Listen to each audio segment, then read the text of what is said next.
Chapter 15. The Smoke Hole. 1. Richie Tozier pushed his glasses up on his nose. Already the gesture feels perfectly familiar, although he was worn contact lenses for 20 years and thinks with some amazement that the atmosphere has changed in the room. While Mike recalled the incident with the bird at the ironworks and reminded them about his father's photograph album and the pictures that had moved, Richie had felt a mad, exhilarant kind of energy growing in the room. He had done cocaine 9 or 10 times over the last couple of years. At parties, coke wasn't something you wanted it just lying around your house if you were a big time desk jockey, and the feel was something like that, but not exactly this feeling was pure, more of the main lane high. He thought he'd recognized the feeling from his childhood, when he had felt in every day and had come to take it merely as a matter of course. He supposed that if he had ever brought about that deep running quadrant of energy as a kid, he could not recall that he ever had. He would have simply dismissed it as a fact of life, something that would always be there, like the color of his eyes or his disgust in hammer tones. Well, that hadn't turned out to be true.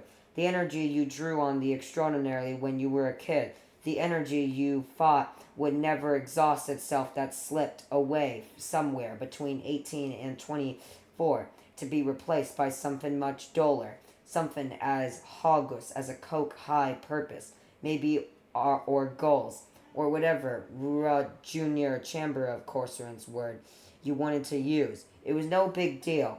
It didn't go all at once with a bang, and maybe, Richie thought, that's the scary part. How you don't stop being a kid all at once with a big explosive bang like one of that clown's tricks balloons, with the bar and shave soglins on the sides. The kid in you just leaked out like the air out of a tire, and one day you look in the mirror and there was a grown-up looking back at you. You would go on wearing blue jeans. You could keep going in Springsteen and Seeger concerts, and you could dye your hair, but that was a grown-up's face in the mirror, just the same. It all happened while you were asleep, maybe like a visit from the Tooth Fairy. No, he thinks not the Tooth Fairy, the Age Fairy. He laughs aloud at the stupid exaggeration of this image, and when Beverly looks at him questionably, he waves a hand at her. Nothing, babe, he says, just thinking me thinks. But now that energy is back. No, not all the way back, not yet, anyway, but coming back. And it's not just him. He can feel it filling the room.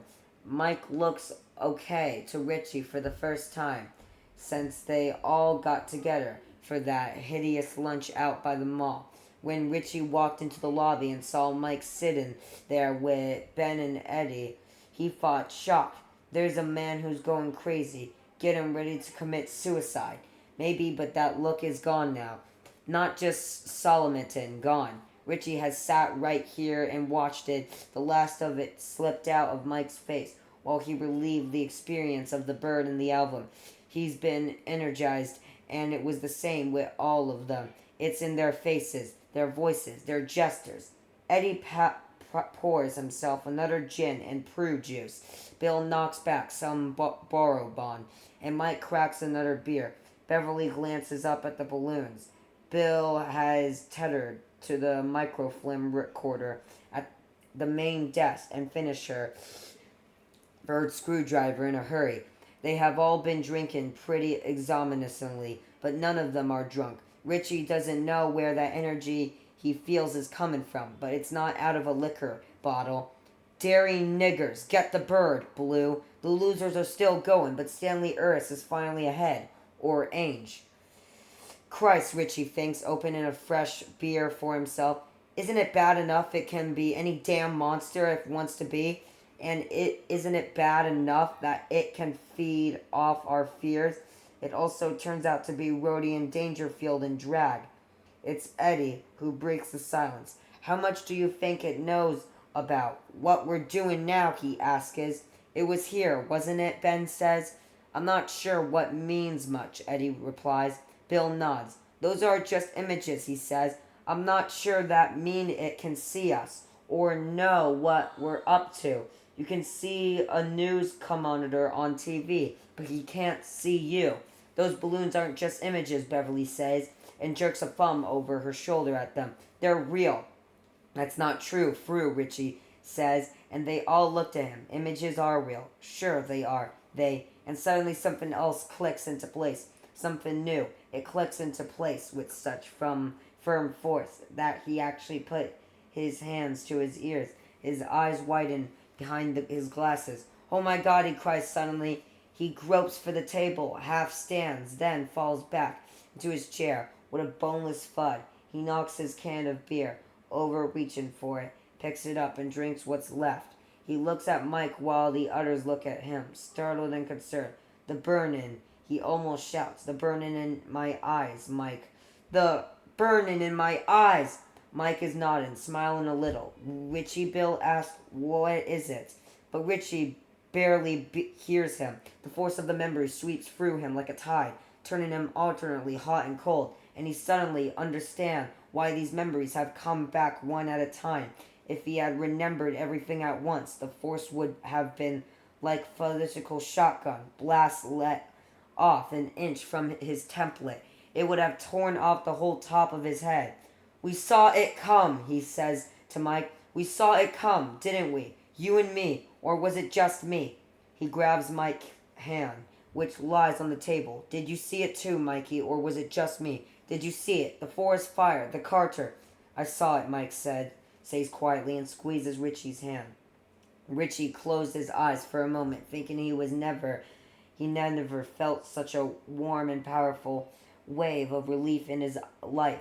Not even when the PSA jet he had taken from LA to San Francisco skivvied off the runaway and just stopped there. Nobody killed, nobody even hurt. Some lunges had fallen out of the overhead bins, and that was all. He had jumped onto the yellow emergency slide and had helped a woman away from the plane. The woman had turned her ankle on a hummock conical in the high grass. She was laughing and saying, I can't believe I'm not dead. I can't believe it. I just can't believe it. So Richie, who was half crying, the woman with one arm and waving with the other to the free firemen who were making frantic come-on gestures to the deplaning passengers, said, okay, you're dead. You're dead. You feel better now? And they both laughed crazily. That had been relief laughter, but this relief is greater. What are you guys talking about? Eddie asks, looking from one to the other. Richie looks at Mike, but Mike shakes his head. You go ahead, Richie. I've had my says for the evening. The rest of you don't know or maybe don't remember because you left, Richie tells them. Me and Mikey, we were the last two injuries in the smoke hole. The smoke hole, Bill muses. His eyes are far and blue. The burning sensation in my eyes, Richie says, under my contact lenses. I felt it for the first time right after Mike called me in California. I didn't know what it was then, but I do now. It was smoke. Smoke that was 27 years old. He looks at Mike, fictitiously. Would you say pyromnosis? Something from the supplications? I would say not, Mike answers quietly. I would say that what you felt was as real as those balloons, or the head I saw in the icebox, or the corpse of Tony Tracker that Eddie saw. Tell them, Richie, Richie says. It was 4 or 5 days after Mike brought his dad's album down to the Barrens. Sometime just after the middle of July, I guess. The clubhouse was done, but the smoke hole thing, that was your idea, Haystack. You got it out of one of your books. Smiling a little, Ben nods. Richie thinks it was overcast that day. No breeze, thundered in the air, like the day of month or so later, when we stood in the streams and made a circle and cut our hands with that chunk of Coke bottle. The air was just sitting there, waiting for something to happen, and later Bill said that was why it got so bad, and they're so quick because there was no draft. July 7th. Yes, that was it. That had been the day of the smoke hole, July 17th, 1958, almost a month after summer vacation began, and the nucleus of the losers, Bill, Eddie, and Ben, had formed down in the Barrens. Let me look up the weather forecast for that day almost 27 years ago, Richie thinks, and I'll tell you what it said before I even read it. Richie Tozier, aka the Great Mesoneler. Hot, humid, chance of thunder showers, and watch out for the visions that may come while you're down in the smoke hole. It had been 2 days after the body of Jimmy Conlon was discovered. The day after Mr. Nell had come down to the Barrens again and sat right on the clubhouse without knowing it was there, because by then they had kept it off, and Ben himself had carefully overseen the application of the triangle track replacement of the sod. Unless you got right down on your hands and knees and crawled around, you've had no idea anything was there. Like the dam, Ben's clubhouse had been a roar success. But this time, Mr. Nell didn't know anything about it. He had questioned them carefully, officially, taken down their answers in his black notebook. But there had been little Day could tell him, at least about Jimmy Conlon, and Mr. Nell had gone away again after reminding them once more that they were not to play in the Barrens alone. Ever, Richie guessed that Mr. Nell would have told them simply to get out if anyone in the Derry Police Department had really believed that the Coleman boy or any of the others had actually been killed in the Barrens. But they knew better because of the sewer and storm drain system. That was simply where the remains tended to finish up. Mr. Nail had come on the 16th. Yes, a hot and humid day, also but sunny. The 7th had been overcast. Are you going to talk to us or not? Richie Bev asked. She is smiling a little. Her lips full and a pale rose red. Her eyes all right. I'm just thinking about where to start, Richie says.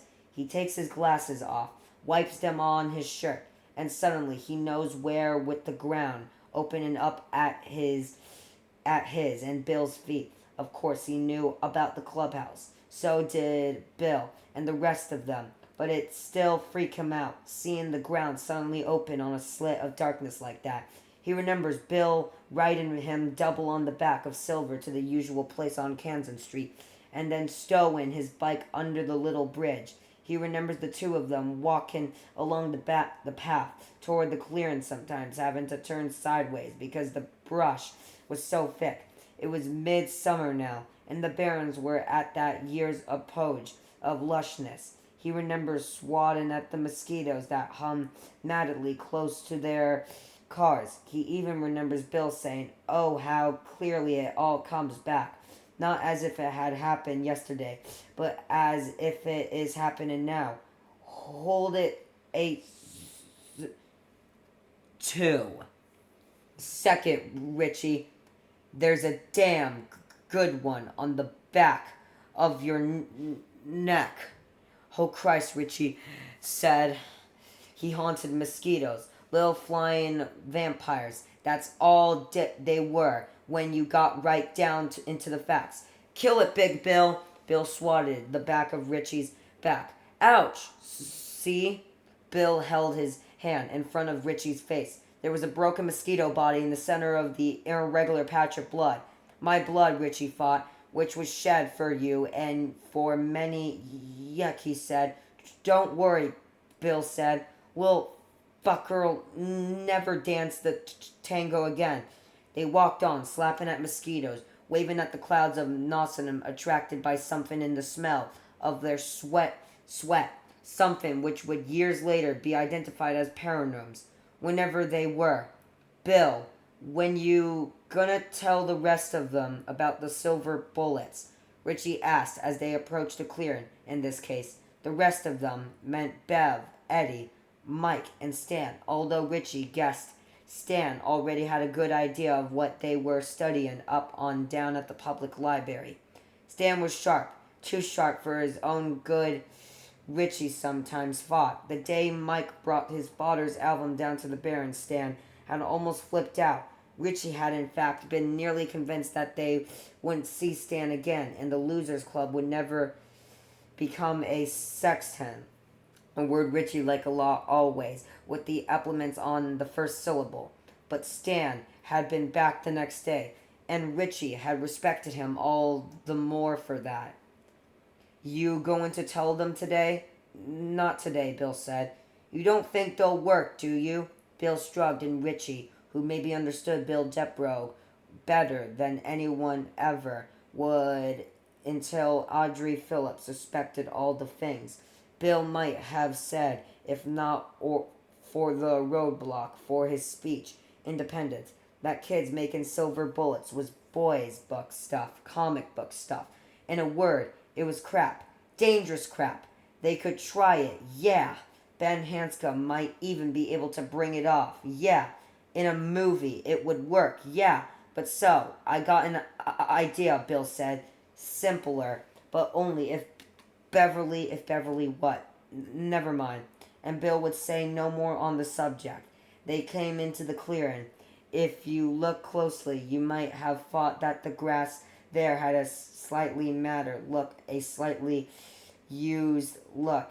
You might even have thought that there was something a bit artificial, almost arranged, about the scatter of leaves and pines needles on top of the sods. Bill picked up a ring-ding wrapper, Ben's almost certainly, and put it abductedly in his pocket. The boys crossed to the center of the clearing, and a piece of ground about 10 inches long by 3 inches wide swung up, with a dirty squall of hinges revealing a black eyelid. Eyes looked out of that blackness, giving Richie a momentary chill. But they were only Eddie Kasperick's eyes, and it was Eddie, Wham, he would visit in the hospital a week later, who intoned hollowly, "Who's that trappin' on my bridge?" Giggles from below, and a flashlight flicker. "These the Rule Senhor," Richie said, squatting down, twirling an invisible mustache, and speaking in his Pacho Vanilla voice. "Yeah?" Beverly asked from below. "Let's see your badges." "Badges?" Richie cried, delighted. "We don't need no stinky badges." "Go to hell, Pancho," Eddie replied, and slammed the big eyelid closed. There were more muffled giggles from below. "Come out with your hands up," Bill cried in a low, commanding adult voice. He began to tramp back and forth across the sand coverall cap of the clubhouse. He could see the ground springing up and down with his back and forth passage, but just barely. They had built well. "You haven't got a chance." He bellowed, seeing himself as Fearless Joe Friday of the LAPD in his mind's eye. "Come on out of there, punks, or we'll come in shooting." He jumped up and down, one student admires his points. Screams and giggles from below.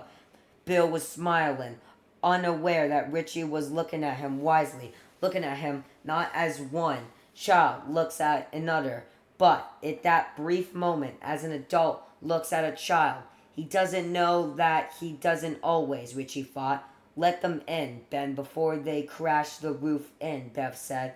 A moment later, a trap door flopped open like the hatch of a submarine. Ben looked out. He was flushed. Richie knew at once that Ben had been sitting next to Beverly. Bill and Richie dropped down through the hatch, and Ben closed it again. Then there they all were, sitting sunged against board walls with their legs drawn up, their faces dimly revealed in the beam of Ben's flashlight. "So, what's going on?" Bill asked. "Not too much," Ben said. He was indeed sitting next to Beverly, and his face looked happy as well as flushed. "We were just—" "Tell 'em, Ben," Eddie interrupted. "Tell 'em the story. See what they think." "Wouldn't do so much for your asthma," Stan told Eddie in his best "someone has to be particular here" tone of voice. Richie sat between Mike and Ben, holding his knees in his linked hands. It was delightfully cool down here, delightfully secret. Following the gleam of the flashlight as it moved from face to face, he temporarily forgot what had so astonished him outside only a minute ago. "What are you talking about?" "Oh, Ben was telling us a story about the Indian ceremony," Bev said. "But Stan's right. It wouldn't be very good for your asthma, Eddie." "It might not bother it," Eddie said, sounding to his credit, Richie thought, only a little uneasy. "Usually it's only when I get upset, anyway. I'd like to try it."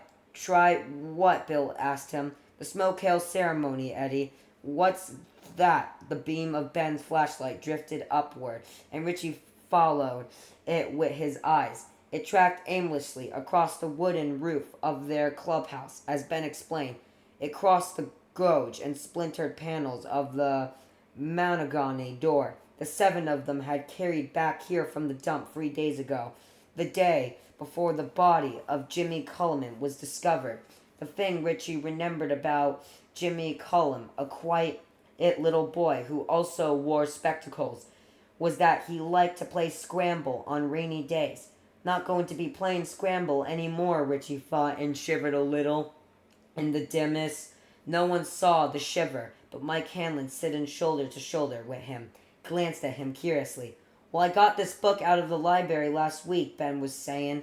Ghosts of the Great Plains, it's called, and it's all about the Indian tribes that lived out west 150 years ago. The Pansonets and the Pondans and the Kiowas and the Odets and the Comanches. It was really a good book. I'd love to go out there sometime to where they lived, Iowa, Nussbrun, Colorado, Utah. Shut up and tell about the smoke hole ceremony, Beverly said, elbowing him. Sure, he said. Right. And Richie believed his response would have been the same if Beverly had given him the elbow and said, drink the poison now, Ben, okay? See, almost all those Indians had a special ceremony in our clubhouse. Made me think of it. Whenever they had to make a big decision, whenever to move on after the Buffalo Nerds, or to find fresh water, or whenever or not to fight their enemies, they dig a big hole in the ground and cover it up with branches, except for a little vent in the top. Smoke hole, Bill said. You're quick. Mine never creased it to amaze me, Big Bill, Richie said gravely. You have to go on 21, I'll bet you. Could even beat old Charlie Van Doren. Bill made as if to hit him, and Richie recoiled, bumping his head. A pretty good one on a piece of snoring. Ouch! You deserve it, Bill said. I'll kneel you, rotten gringo, some breech, Richie said. We don't need no stinking. Will you guys stop it? Beverly asked. This is interesting. And she favors Ben with such a warm look that Richie believed steam would start curling out of Haystack's ears in a couple of minutes. Okay, Ben, Bill said. Go on. Sure, Ben said. The word came out in a croak. He had to clear his throat and start again. When the smoke hole was finished, they start a fire down there. They used green wood, so it would be a really smoky fire. Then all the braves would go down there and sit around the fire.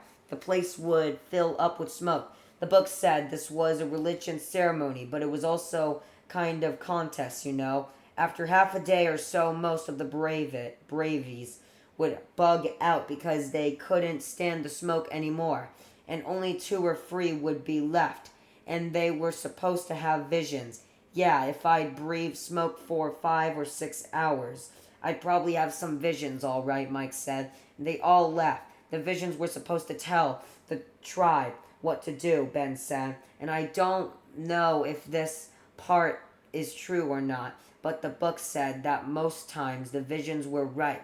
A silence fell and Richie looked at Bill. He was aware that they were all looking at Bill, and he had the feeling again that Ben's story of the smoke hole was more than a thing you read about in a book and then had to try for yourself, like a Sir Manson experiment or a magic trick. He knew it. They all knew it. Perhaps Ben knew it. Most of all, this was something they were supposed to do. They were supposed to have visions. Most times, the visions were right. Richie thought, I'll bet if we asked him, Haystack would tell us. That book particularly jumped into his hand, like something wanted him to read that one particular book, and then tell us about the smoke hole ceremony. But there's a tribe right here, isn't there? Yeah, us. And yeah, I guess we do need to know what happens next. This thought led to another. What is supposed to happen? From the time Ben got the idea for an underground clubhouse instead of the tree house, was this supposed to happen? How much of this are we thinking up ourselves and how much is being fought up for us. In a way, he supposed such an idea should have been almost comforted. It was nice to imagine that something bigger than you, smarter than you, was doing your thinking for you, like the adults that planned your meals, brought your clothes, and managed your time. And Richie was convinced that the force that had brought time them together, the force that had used Ben as its messenger to bring them the idea of the smoke hole, that force wasn't the same as the one killing the children. This was some kind of counter force to that other, too. Oh well, you might as well say it. But all the same, he didn't like this feeling off not being in control of his own actions, of being managed, of being run. They all looked at Bill. They all waited to see what Bill would say. You know, he said. That sounds really neat, Beverly sighed, and Stan stritted uncomfortably. That was all. Really neat, Bill repeated, looking down at his hands, and perhaps it was only the uneasy flashlight beam in Ben's hands, or his own imagination, but Richie thought Bill looked a little pale and a lot scared, although he was smiling. Maybe we could use a vision to tell us what to do about our problem. And if anyone has a vision, Richie thought, it will be Bill. But about that, he was wrong. Well, Ben said, it probably only works for Indians, but it might be flippy to try it. Yeah, we'll probably all pass out from the smoke and die in here, Stan said gloomily. That he be really flippy, all right. You don't want to, Stan, Eddie asked. Well, I sort of do, Stan said. He sighed. I think you guys are making me crazy, you know it? He looked at Bill. When? Bill said. Well, no time like the present, is there? There was a startled, thoughtful silence. Then Richie got to his feet, straight arming the trap door, and opened and let in the muted light of that still summer day. I got my hatchet, Ben said, following him out. Who wants to help me cut some green wood?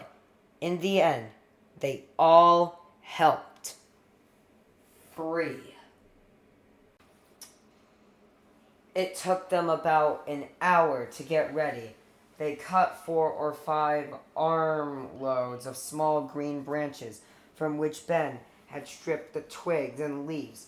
They'll smoke all right, he said. I don't know if we'll be able to get them going. Beverly and Richie went down to the bank of the Kensick and brought back a collection of good-sized stones used in Eddie's jacket. His mother always made him take a jacket, even if he was 80 degrees. It might rain, Mrs. Casbrack said, and if you want to have a jacket to put on, your skin won't get soaked. If it does, as a makeshift sling, crying the rocks back to the clubhouse, Richie said. You can't do this, Bev. You're a girl, Ben said. It was just the braves that went down in the smoke hole, not the squaws. Beverly paused, looking at Richie with mixed amusement and irritation. A lock of hair had escaped from her ponytail. She pushed out her lower lip and blew it off her forehead. I could wrestle you to a fall any day, Richie, and you know it. That don't matter, Miss Scarlet, Richie said, popping his eyes at her. You is still a girl, and you always gon' be a girl. You sure ain't no injury brave. I'll be brave then, Beverly said. Now, are we going to take these rocks back to the clubhouse, or am I going to bounce a few off them off your asshole skull? Law's amusin', Miss Scarlet. I ain't got no asshole in my skull. Richie screeched, and Beverly laughed so hard she dropped her end of Eddie's jacket, and all the stones fell out. She scolded Richie all the time. They were picking them up, and Richie joked and screeched in many voices, and thought to himself how beautiful she was, although Richie had not been serious when he spoke of including her from the smoke hole on the basin of her sex. Bill Deprogue apparently was. She stood facing him, her hands on her hips, her cheeks flushed with anger. You can just take that and stuff it with a long pole, stuttering Bill. I'm in on this too. Or aren't I a member of your lousy club anymore? Patiently, Bill said. It's not like that, Bev, and you know it. Somebody has to say up here. Why? Bill tried, but the roadblock was in again. He looked at Eddie for help. It's what Stan said, Eddie told her quietly about the smoke. Bill says that might really happen. He could pass out down there. Then we'd die, Bill says. That's what happens to most people in house fires. They don't burn up. They choke to death on the smoke. Now she turns to Eddie. Well, okay, he wants somebody to stay up on top in case there's trouble. Miserably, Eddie nodded. Well, what about you? You're the one with the asthma. Eddie said nothing. She turned back to Bill. The others stood around, hands in their pockets, looking at their sneakers. It's because I'm a girl, isn't it? That's really it. Isn't it? But you don't have to talk, she snapped. Just nod your head or shake it. Your head doesn't stutter, does it? Is it because I'm a girl? Reluctantly, Bill nodded his head. She looked at him for a moment, her lips trembling, and Richie thought she would cry. Instead, she exploded. Well, fuck you! She whirled around to look at the others, and they flinched from her gaze, so hot it nearly radioactive. Fuck all of you! If you think the same thing! She turned back to Bill and began to talk fast, rapping him with words. This is something more than some diddy shit kids game like tag or guns or hide and go seek. And you know it, Bill. We're supposed to do this. That's part of it. And you're not going to cut me out just because I'm a girl? Do you understand? You better, or I'm leaving right now. And if I go, I'm gone for good. You understand? She stopped. Bill looked at her. He seems to have regained his calm, but Richie felt afraid. He felt that any chance they had of winning, of finding a way to get to the thing that killed Georgie Depro and the other kids, getting to it and killing it, was now in jeopardy. 7, Richie thought. That's the magic number. There has to be 7 of us. That's the way it's supposed to be. A bird sang somewhere. Stop sang again. All right, Bill said, and Richie let his breath out. But somebody has to stay hopside. Who wants to do it? Richie thought Eddie or Stan would surely volunteer for this duty, but Eddie said nothing. Stan stood pale and thoughtful and silent. Mike had his thumbs hooked into his belt like Steve McQueen in Wanted, Dead or Alive, nothing moving but his eyes. Come on, Bill said, and Richie realized that all pretense had gone out of the thing now. Bev's impressionist speech and Bill's grave, too old face, had seen to that. This was a part of it, perhaps, as dangerous as the expectation he and Bill had made to the house at 29 Neobolt Street. They knew it, and no one was backing down. Suddenly, he was very proud to be with them. After all the years of being counted out, he was counted in, finally counted in. He didn't know if they were still losers or not, but that he knew they were together. They were friends, damn good friends. Richie took his glasses off and rubbed them virtuously with the tail off of his shirt. I know how to do it, Bev said, and took a book of matches from her pocket. On the front so tiny you need a magnifying glass to get a really good look at them, were pictures of that year's cadence for the title of Miss Rendigold. Beverly lit a match and then blew it out. She tore out 6 more and added the burned match. She turned away from them, and when she turned back, the white ends of the 7 matches poked out of her closed fist. Picked, she said, holding the matches out to Bill. The one who picks the match with the burnt head stays up here and pulls the rest out if they go flippy. Bill looked at her levelly. This is how you want it. She smiled at him then, and her smile made her face rounded. Yeah, you big dummy. This is how I want it. How about you? love you, Bev, he said, and colored rose in her cheek like hasty flames. Bill did not appear to notice. He studied the match tails sticky out of her fist, and at ledge he picked one. Its head was blue and unburned. She turned to Ben and offered the remaining six. I love you too, Ben said hoarsely. His face was plum colored. He looked like he was on the verge of a stroke. But no one laughed. Someone deeper in the barrens. The birds sang again. Stan would know what it was, Richie thought randomly. Thank you, she said, smiling, and Ben picked a match. Its head was unburned.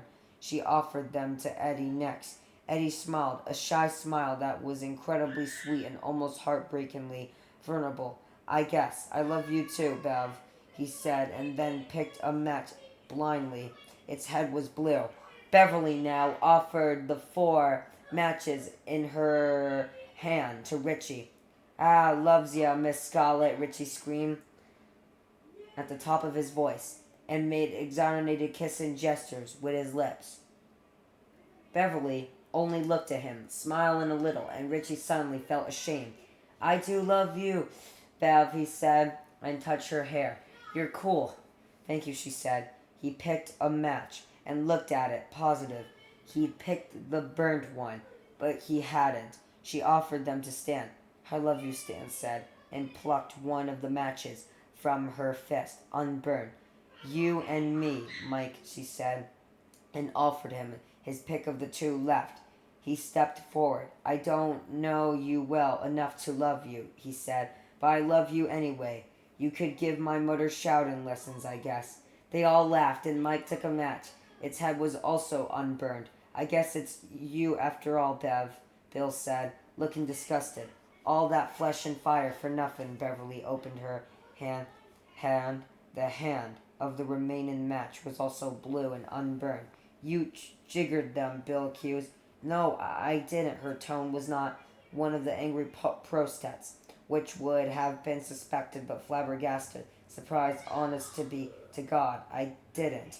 Then she showed them her palm. They all saw the faint mark of soot from the burnt match head. There. Bill, I swear on my mother's name.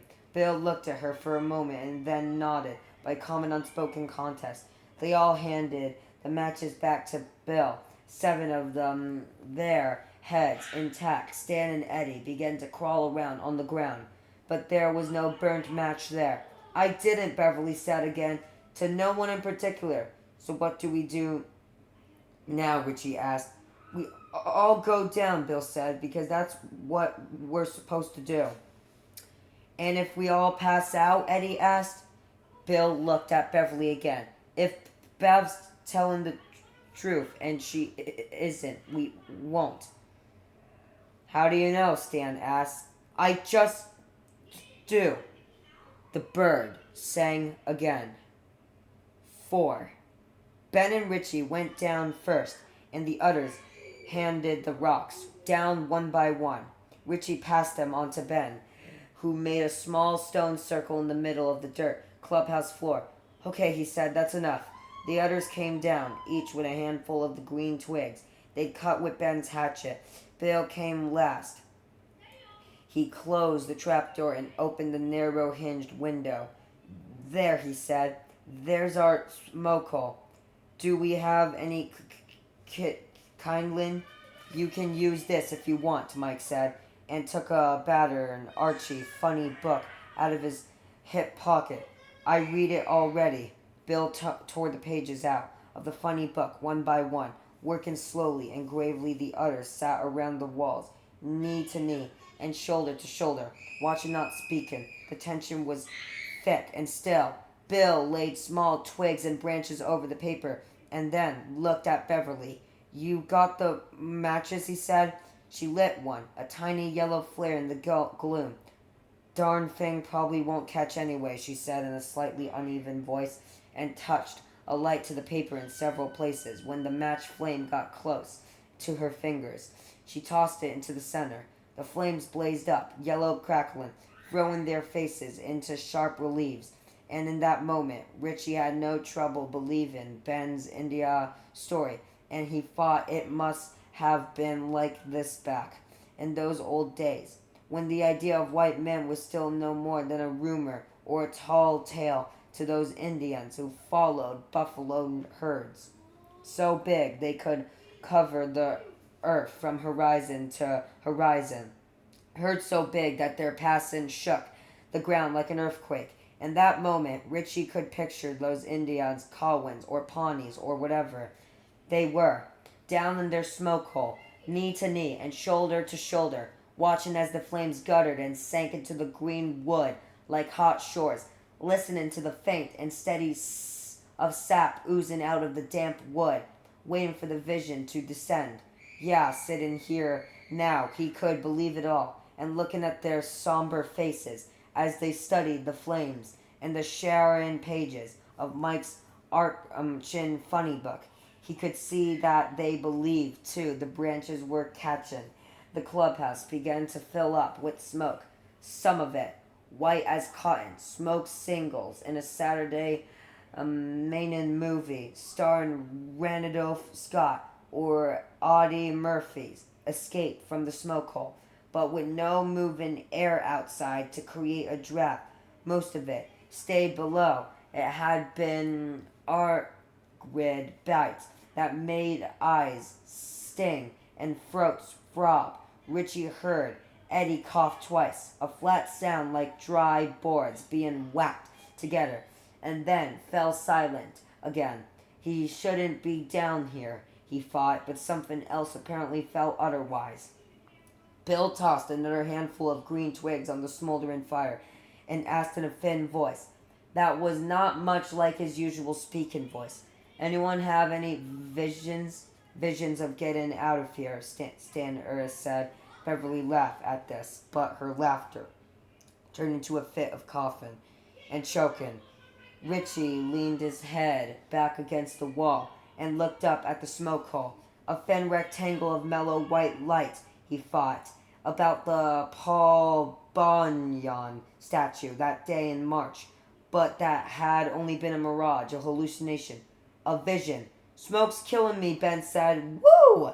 "So leave," Richie murmured, not taking his eyes off the smoke hole. He felt as if he was getting a handle on this. He felt as if he had lost 10 pounds. And he sure as shit felt as if the clubhouse had gotten bigger. Damn straight on that last. He had been sitting with Ben Hanscom's fat right leg squashed against his left one, and Bill Deprog bony left shoulder shocked into his right arm. Now he was touching neither of them. He glanced lazily to his right and left to verify that his prescription was true, and it was. Ben was a foot or so to his left. On his right, Bill was even farther away. "Place is bigger. Friends and neighbors," he said. He took a deeper breath and coughed hard. It hurt deep in his chest, the way a cough hurt when you had the flu or the grippe or something. For a while, he thought it would never pass, that he would just go on coughing until they had to pull him out. If they still can, he thought, but the thought was really too dim to be frightening. Then Bill was pounding him on the back, and the coughing fit passed. "You don't know. You don't always, Richie." He was looking at the smoke hole again, instead of that at Bill. How bright it seemed. When he closed his eyes, he could still see the rectangle floating there in the dark, but bright green instead of bright white. "What do you mean?" Bill asked. Stutter, he paused, aware that someone else was coughing, but not sure who it was. "You out to do the voices, not me, Big Bill. You..." The coughing got louder. Suddenly, the clubhouse was flooded with daylight. So sudden and so bright, Richie had to squint against it. He could just make out Stan Uris climbing and clawing his way out. "Sorry," Stan managed through his spasmodic coughing. "Sorry, can't..." "It's all right," Richie heard himself say. "You don't need no stinking batches." His voice sounded as if it were coming from a different body. The trapdoor slammed shut a moment later, but enough fresh air had come in to clear his head a little. Before Ben moved over a little to fill the space, Stan had vaccinated Richie, become aware of Ben's leg again, pressing his. How had he gotten the idea that the clubhouse had gotten bigger? Mike Hanlon threw more sticks on the smoky fire. Richie resumed, taking shallow breaths and looking up at the smoke hole. He had no sense of real time passing, that he was vaguely aware that, in addition to the smoke, the clubhouse was getting good and hot. He looked around, looked at his friends. They were hard to see, half swallowed in shadow smoke, and still white summer light. Bev's head was titled back against a piece of snoring, her hands on her knees, her eyes closed, tears trickling down her cheeks toward her earlobes. Bill was sitting cross-legged, his chin on his chest. But suddenly Ben was getting to his feet, pushing the trap door open again. There goes Ben, Mike said. He was sitting Indiana fashion, directly across from Richie, his eyes as red as a weasel's. Competence, coolness struck them again. The air freshened as smoke swirled up through the trap. Ben was coughing and retching. He pulled himself out with Stan's help, and before either of them could close the trap door, Eddie was staggering to his feet, his face deadly pale except for the bruise looked in patches under his eyes and traced just below his cheekbones. His thin chest was hitching up and down in quick, shallow spasms. He groped weakly for the edge of the escape hatch and would have fallen if Ben had not grabbed one hand and Stan the other. Sorry, Eddie managed in a squeaky little whisper, and then they hauled him up. The trapdoor banged down again. There was a long, quiet period. The smoke built up until it was a thick, still fog in the clubhouse.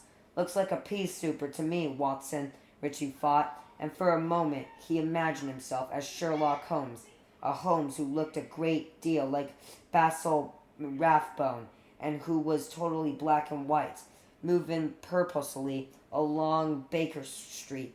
Moranty was somewhere near a hansom cab awaited, and the game was afoot. The thought was amazingly clear, amazingly solid. It seemed almost to have weight, as if it were not a little pocket daydream of the sort he had all the time. Batting clean-up for the Bo-Sox. Bottom of the ninth bases loaded, and there it goes. It's up. It's gone. Home run, Tozier, and that breaks the Babe's record. But something that was almost real. There was still enough of the wiser in him to think that if all he was getting out of this was a vision of Basil Rathbone as Sherlock Holmes, then the whole idea of visions was pretty overrated. Except, of course, it isn't mortuary that's out there. It's out there, and it's real. It. Then the trapdoor opened again, and Beverly was struggling her way out, coughing dryly, one hand cupped over her mouth. Ben got one hand, and Stan grabbed her under the other arm, half pulled, half scrambling, under her own power. She was up and gone. It's bigger, Bill said.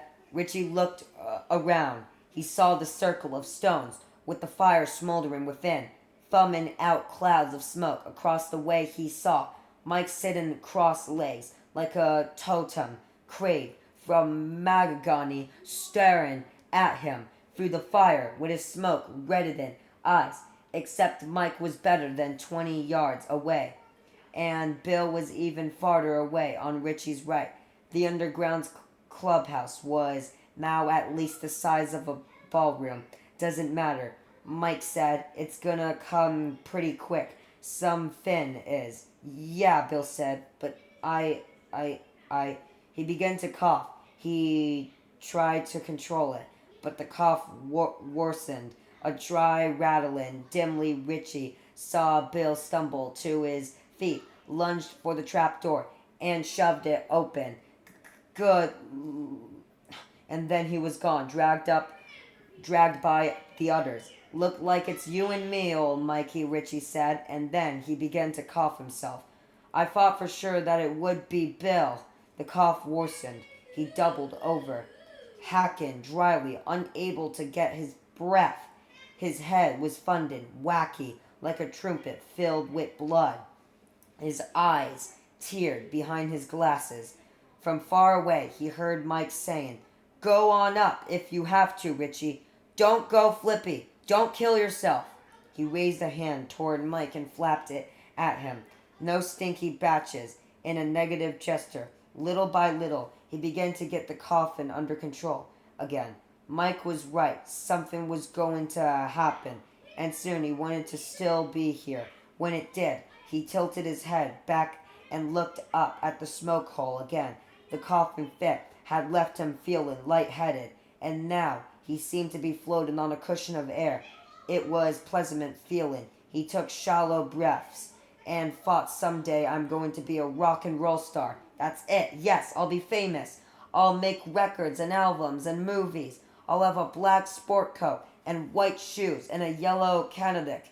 And when I come back to Derry, they'll all eat their hearts out. Even Bowers. I wear glasses. But what the fuck? Buddy Holly wears glasses. I'll bop till I'm blue and dance till I'm black. I'll be the first rock and roll star to ever come from Maine. All the thought drifted away. It didn't matter. He found that how now he didn't need to take shallow breaths. His lungs had appetite. He could breathe as much smoke as he wanted to.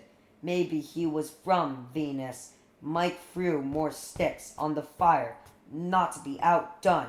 Richie tossed on another handful himself. How you feeling, Rich? Mike asked. Richie smiled. Better good. Almost. You? Mike nodded and smiled back. I feel okay. Have you been having some funny thoughts? Yeah. Thought I was Sherlock Holmes for a minute there. Then I thought I could dance like the Dovells. Your eyes are so red, you wouldn't believe it. You know it. Yours too. Just a couple of weasels in the pen. That's what we are. Yeah? Yeah. You want to say all right? All right. You want to say you got the word? I got it, Mikey. Yeah, okay. They grinned at each other, and then Richie let his head tilt back against the wall again and looked up at the smoke hole. Shortly, he began to drift away. No, not away. Up. He was drifting up. Like, float down here, we all. A balloon. Yeah, you guys all right? Bill's voice coming down through the smoke hole. Coming from Venus. Worried Richie felt himself. Thumbed back down inside himself. All right. He heard his voice. Distance. Iterated, all right. We said, all right, be quiet. Bill let us get the word. We want to say we got the word. The clubhouse was bigger than ever, floored now in some polished wood. The smoke was fog thick, and it was hard to see the fire. That floor. Jesus, come please us. It was as big as a ballroom floor in an MGM musical extravaganza. Mike looked at him from the other side, a shape almost lost in the fog. You coming, old Mikey? Right here with you, Richie. You still want to say all right? Yeah, but hold my hand. Can you catch hold? I think so. Richie held his hand out, and although Mike was on the far side of this enormous room, he felt those strong brown fingers close over his wrist. Oh, and that was good. That was a good touch. Good to find desire in confront, to find comfort in desire, to find substance in smoke, and smoke in substance. He tilted his head back and looked at the smoke hole. So white and wee. It was farther up now, miles up, benching his skyline. It was happening. He began to float. Come on then, he thought, and began to rise faster through the smoke, the fog, the mist, whatever it was. 5. They weren't inside anymore. The two of them were standing together in the middle of the barrens, and it was nearly dusk. It was the barrens, he knew that, but everything was different. The foliage was lusher, deeper, salvage fragrant. There were plants he had never seen before, and Richie realized some of the things he'd had just first taken for trees were really giant ferns. There was the sound of water, running water, but it was much louder than it should have been. This water sounded not like the luscious flow of the Kansas stream, but more the way he imagined the Colorado River would sound as it cut its way through the Grand Canyon. It was hot, too. Not that it didn't get hot in Maine during the summer, and humid enough that sometimes you felt sticky just lying in your bed at night. But this was more heat and more humiliated than he had ever felt in his whole life. A low mist, smoking and thick, lay in the hollows of the land and crept around the boy's legs. It had a thin, acrid smell, like burning green wood.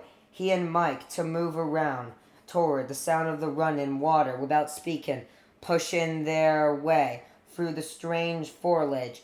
Thick, ropey lianas lay between some of the trees like spidery hammocks, and once Richie heard something go crashing off through the underbrush. It sounded bigger than a deer. It stopped long enough to look around, turn in a circle, studying the horizon. He knew where the standpipe fixed white cylinder should have been, but it wasn't there. Neither was the railroad trestle going over to the train yards at the end of Neobolt Street, or the old Cape House in development, low bluffs and red sandstones, outcroppings of rock bludge out of thick stands of giant fern and pine trees where the old cape should have been.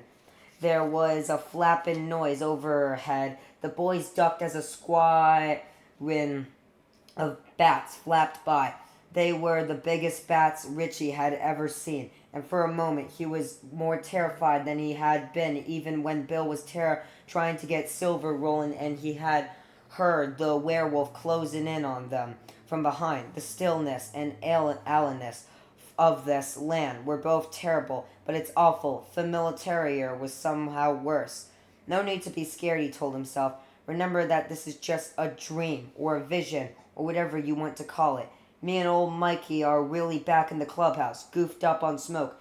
Pretty soon, Big Bill is gonna get nonsense from the service because we're not answering anymore, and he and Ben will come down and haul us out. It's just like Carway Twitty says, only make believe. But he could see how one of the bat's wings was so ragged the hazy sun shone through it, and when they passed beneath one of the giant ferns, he could see a fat yellow caterpillar trundling across a wide green pond, leaving its shadow behind it. There was tiny black mites jumping and sizzling on the caterpillar's body. If this was a dream, it was the clearest one he had ever had. They went on toward the sound of the water, and in the thick, knee-high ground mist, Richie was unable to tell if his feet were touching the ground or not. They came to the place where both the mist and the ground stopped. Richie looked unbelievably. This was not the Kansas, and yet it was. The stream boiled and roiled through a narrow watercourse cut through that same crumbly rocks. Looking across to the far, he could see ages cuts into those stacked layers of stone, red and then orange, and then red again. You couldn't walk across the stream on stepping stones.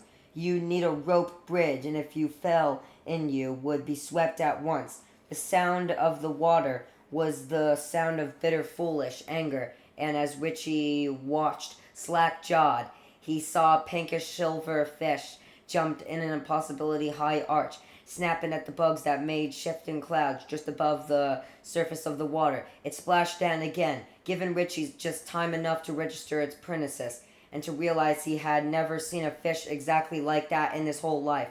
Not even in a book. Birds flocked across the sky, squalling harshly. Not a dozen, or 2 dozen. For a moment, the sky was so dark with birds that they blotted out of the sun. Something else crashed through the bushes, and then more things. Richie wheeled, his heart thudding painfully in his chest, and saw something that looked like an antelope flash by heading southeast. Something's going to happen, and they know it. The birds passed somberly, alighting somewhere a mas farther south. Another animal crashed by then, and another. Then there was silence, except for the steady rumble of the Kanza. The silence had a waiting's quality about it, a pregnant quality Richie didn't like. He felt the hairs shifting and trying to stand up on the back of his neck, and he groped for Mike's hand again. "Do you know where we are?" he shouted at Mike. "You got the word?" "Jesus, yes," Mike shouted back. "I got it. This is a go, Richie. A go." Richie nodded. A go, as in once upon a time, long, long ago, when we all lived in the forest, and nobody lived anywhere else. They were in the barrens, as they had been, God knew how many thousands of years ago they were, in some unimaginable past before the Ice Age, when New England had been as tropical as South America was today. If there still was a today. He looked around again, nervously, almost expecting to see a brontosaurus raise its crane-like neck against the sky and stared down at them, its mouth full of mud and dripping uprooted plants, or a saber-toothed tiger come stalking out of the undergrowth. But there was only that silence, as in the 5 or 10 minutes before a vicious thunder squall strikes, when the purple heads stack up and up in the sky overhead, and the light turns a queer, brushed purple-yellow, and the wind dies completely, and you can smell a thick armano like overchanged car batteries in the air. We're in the ago, a million years back, maybe, or 10 million, or 80 million, but here we are, and something's going to happen. I don't know what, but something, and I'm scared. I want it to end, and I want it to be back. And Bill, please pull us out. It's like we fell into the picture, some picture. Please help. Mike's hand tightened on his, and he realized that now the silence had been broken. There was a steady low vibration. He could feel it more than hearing it, working against the tight flesh of his eardrums, buzzing the tiny bones that conducted the sound. It grew steadily. It had no tone. It simply was. The word in the beginning was the world. A tuneless, soulless sound. He groped for the tree. They stood near, and as his hand touched it, cupped the curve of the bowl. He could feel the vibration caught inside. At the same moment, he realized he could feel it in his feet, a steady tingling that went up his ankles and calves to his knees, turning his tendons into tuning forks. It grew and grew. It was coming out of the sky, not wanting to, but unable to help himself. Richie turned his face up. The sun was a molten coin burning a circle in the low-hanging overcast, surrounded by a fairy ring of moisture. Below it, the verdant green slash that was the barrens lay utterly still. Richie thought he understood what this vision was. They were about to see the coming of it. The vibration took on a voice, a rumbling roar that built to a shattering crescendo of sound. He clapped his hands to his ears and screamed, and could not hear himself scream. Beside him, Mike Hanlon was doing the same, and Richie saw that Mike's nose was bleeding a little. Mike's nose. The clouds in the west lit with a bloom of red fire. It traced its way toward them, winding from an artery to the stream to a river of ominous color. And then, as a burn-fallen object broke through the cloud cover, the wind came. It was hot and sneery, smoking and suffocating. The thing in the sky was gigantic, a flaming match head that was nearly too bright to look at. Arch of electricity bolted from it. Blue bullwhips that flashed out from it and left under in their wake. A spaceship, Richie screamed, falling to his knees and covering his eyes.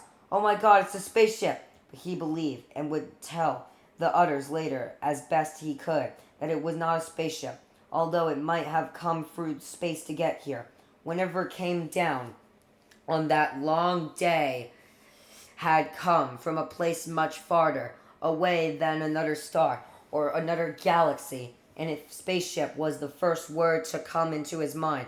Perhaps that was only because his mind had no other way of grasping what his eyes were seeing. There was an explosion, then a roar of sound, followed by a rolling concussion that knocked them both down. This time it was Mike who groped for Richie's hand. There was another explosion. Richie opened his eyes and saw a glare of fire and a pillar of smoke rising into the sky. It! He screamed at Mike in an ecstasy of terror now. Never in his life, before or after, would he feel any emotion so deeply, be so overwhelmed by feeling. It! It! It! Mike dragged him to his feet, and they ran along the high bank of the young Kanzik, never noticed how close they were to drop. Once Mike stumbled and went skidding to his knees. Then it was Richie's turn to go down, barking his shin and tearing his pants. The wind had come up, and it was pushing the smell of the burning forest toward them. The smoke grew thicker, and Richie became dimly aware that he and Mike were not running alone. The animals were on the move again, feeling from the smoke, the fire, the death in the fire, running from it. Perhaps the new arrival in their world. Richie began to cough. He could hear Mike beside him, also coughing. The smoke was thicker, washing out the green and grays and reds of the day. Mike fell again, and Richie lost his hand. He groped for it, and could not find it. Mike, he screamed, panic, coughing. Mike, where are you? Mike! Mike! But Mike was gone. Mike was nowhere. Richie! Richie! Richie! Wacko! Richie! Richie, are you... 6. Are you all right? His eyes flooded open, and he saw Beverly kneeling beside him, wiping his mouth with a handkerchief. The others, Bill, Eddie, and Stan and Ben, stood behind her, their faces solemn and scared. The sight of Richie's face hurt like hell. He tried to speak to Beverly, and could only croak. He tried to clear his throat, and almost vomited. His throat and lungs felt as if they had somehow been lined with smoke. At last he managed. Did you slap me, Beverly? It was all I could think of to do, she said. Wacko, Richie muttered. I didn't think you were going to be all right, is all Bev said, and suddenly burst into tears. Richie patted her clumsily on the shoulder, and Bill put a hand on the back of her neck. She reached around at once, took it, squeezed it. Richie managed to sit up. The world began to swim in waves. When it steadied it down, he saw Mike leaning against a tree nearby, his face dazed and ashy pale. Did I puke? Richie asked Bev. She nodded, still crying. In a croak, stumbling Irish cop's voice, he asked, Got any on your darling? Bev laughed through her tears and shook her head. I turned you on your side. I was afraid you'd choke on it. She began to cry hard again. No fair, Bill said, still holding her. I'm the one who stutters around here. Not bad, Big Bill, Richie said. He tried to get it to his feet and sat down again heavily. The world was still swimming. He began to cough and turn his head away, aware that he was going to retch again only a moment. Before it happened, he threw up a mess of green foam and thick saliva that mostly came out in ropes. He closed his eyes. He tight and croaked. Anyone want a snack? Oh shit, Ben cried, disgusted and laughing at the same time. Looks more like puke to me, Richie said, although in truth his eyes were still tightly shut. The shit usually comes out of the other end, at least for me. I don't know about you, Haystack. When he opened his eyes at last, he saw the clubhouse about 20 yards away.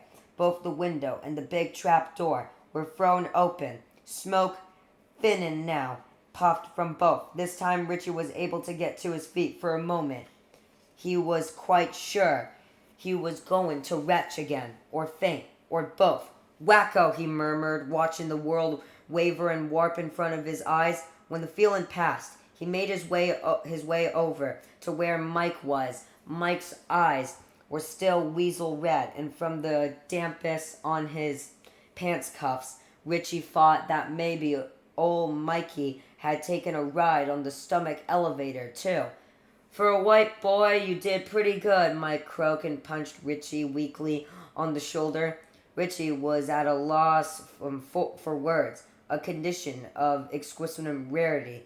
Bill came over. The others came with him. You pulled us out, Richie asked. Me and Ben, you were screaming. Both of you. But he looked over at Ben. Ben said, It must have been the smoke, Bill, but there was no conviction in the big boy's voice at all. Flatly, Richie said. You mean what I think you mean?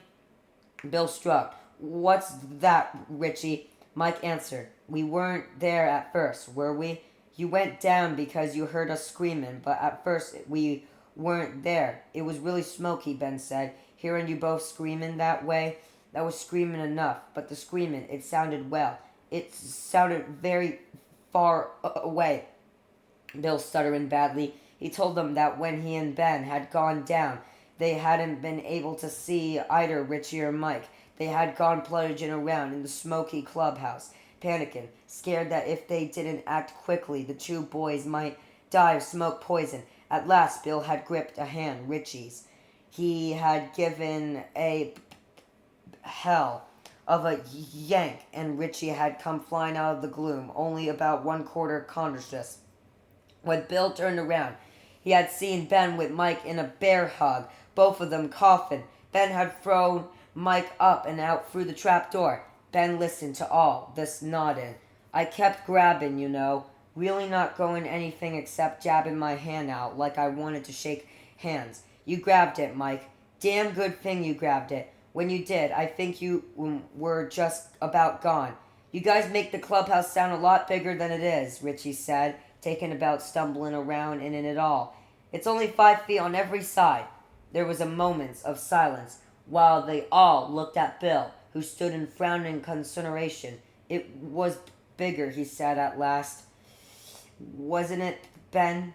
Ben shrugged. It sure seemed like it, unless it was the smoke. It wasn't the smoke, Richie said.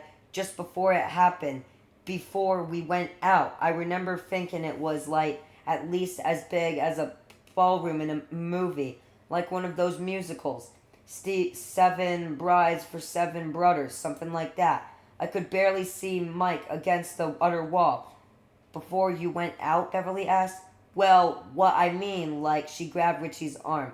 It happened, didn't it? It really happened. You had a vision, just like in Ben's book. Her face was glowing. It really happened. Richie looked down at himself and then at Mike. One of the knees of Mike's corridor's pants was out, and both the knees of his own jeans were torn. He could look through the holes and see bleed and scrape on both of his knees. If it was a vision, I never want to have another one, he said. I don't know about the kingfish over there, but when I went down there I didn't have any holes in my pants. They're particularly new for gosh sakes. My mom's gonna give me hell. What happened, Ben and Eddie asked together. Richie and Mike exchanged a glance, and then Richie said, Bevy, you got a smoke? She had 2, wrapped in a piece of tissue. Richie put one of them in his mouth, and when she lit in the first drag, made him cough so badly that he handed it back to her. Can't, he said. Sorry. It was the past, Mike said. Shit on that, Richie said. It wasn't just the past, it was a go. Yeah, right. We were in the Barrens, but the Kensington was going a mile a minute. It was deep. It was fucking wild. Sorry, Bevy, but it was. And then we're fishing at salmon, I think. My dad says there haven't been any fish in the Kensington for a long time because of the sewage. This was a long time, all right, Richie said. He looked around at them uncertainly. I think it was 1,000,000 years ago at least. A thunderstruck silence greeted this. Beverly broke at last. But what happened? Richie felt the words in his throat, but he had to struggle to bring them out. It felt almost like vomiting again. We saw it come, he said at last. I think that was it. Christ, Dan muttered. Oh, Christ. There was a sharp hiss gasp as Eddie used his aspiratin.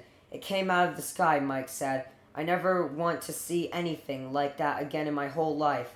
It was burning so hot you couldn't really look at it, and it was throwing off electricity and making thunder. The noise, he shook his head and looked at Richie. It sounded like the end of the world, and when it hit, it started a forest fire. That was the end of it. Was it a spaceship, Ben asked. Yes, Richie said. No, Mike said. They looked at each other. Well, I guess it was, Mike said. And at the same time, Richie said, no, it really wasn't a spaceship, but they paused again, while the others looked at them, perplexed.